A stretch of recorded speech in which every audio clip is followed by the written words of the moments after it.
경제 신호 가운데 가장 중요한 게 뭔지 아시나요? 돈입니다. 돈은 거짓말을 하지 않습니다. 경제 역사에서 시장이 진짜 위험해질 때마다 늘 같은 순서로 일이 벌어졌습니다. 뉴스보다 먼저 반응한 건 언제나 돈이었습니다.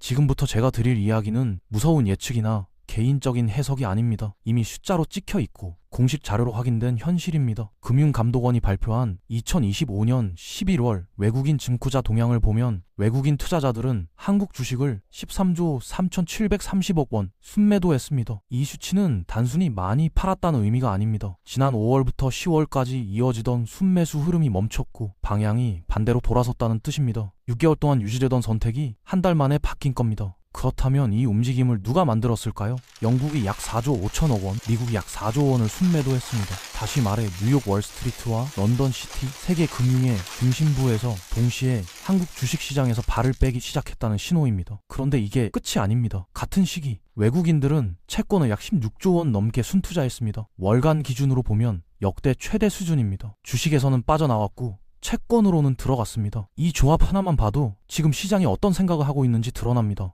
주식은 앞으로 기업이 얼마나 잘 될지에 대한 기대가 모여있는 자리입니다. 반대로 채권은 큰 수익을 노리는 자리는 아니지만 언제 얼마를 돌려받을지는 이미 정해져 있죠. 그래서 주식을 판다는 건 그 기대를 조금 내려놓는 선택이고 채권을 산다는 건 불확실한 미래보다는 정해진 약속을 택했다는 뜻입니다. 이건 투자 상품의 문제가 아니라 태도의 변화를 보여주고 있는 중요한 신호입니다. 상황이 좋다고 느껴질 때는 기대 쪽으로 움직입니다.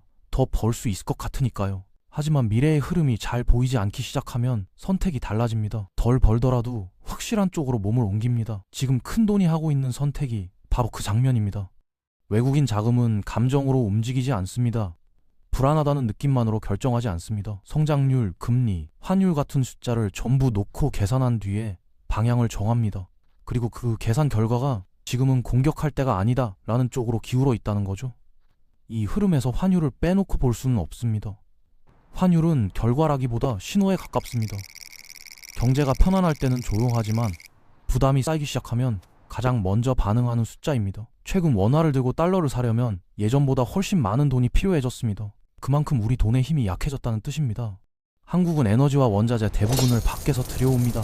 가격은 달러로 매겨집니다. 환율이 오르면 같은 물건을 사도 비용이 늘어납니다. 비용이 늘어나면 기업의 마진이 줄고 결국 소비자에게 부담이 넘어갑니다. 이 과정을 현실로 옮겨보면 어렵지 않습니다. 수입 재료를 쓰는 가게는 환율이 오르는 순간 원가가 올라갑니다. 그런데 손님이 줄까봐 가격을 바로 올리기 어렵다면 결국 남는 돈이 줄어듭니다. 그렇게 소득이 줄면 소비도 줄어듭니다. 이게 많은 사람에게 동시에 반복되면 내수 경제 전체가 식기 시작합니다. 외국인 투자자들은 이 흐름을 미리 계산합니다. 그래서 지금은 한국 기업의 미래 이익에 대한 기대를 낮추고 대신 확실하게 약속된 수익이 있는 쪽으로 이동한 겁니다. 이건 한국이 당장 위험하다는 선언이 아니라 지금은 조심하는 게 맞다는 판단에 가깝습니다.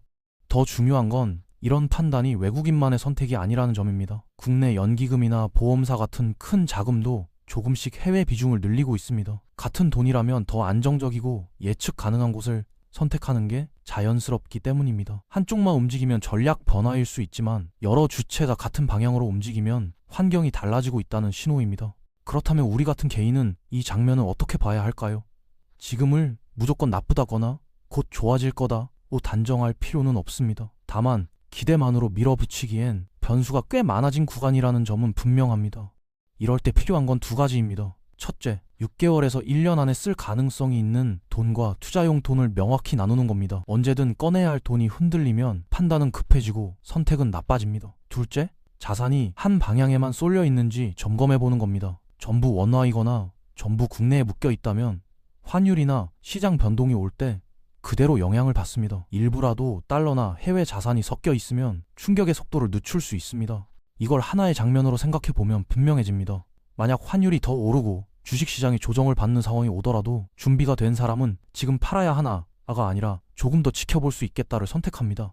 같은 시장을 보는데도 선택지는 전혀 달라집니다. 그래서 지금 필요한 건 공격적인 예측이 아니라 선택지를 줄이지 않는 준비입니다. 오르든 내리든 어느 쪽으로 움직여도 대응할 수 있는 구조를 만들어 두는 것. 이건 수익을 극대화하는 전략이 아니라 실수를 피하기 위한 전략에 가깝습니다.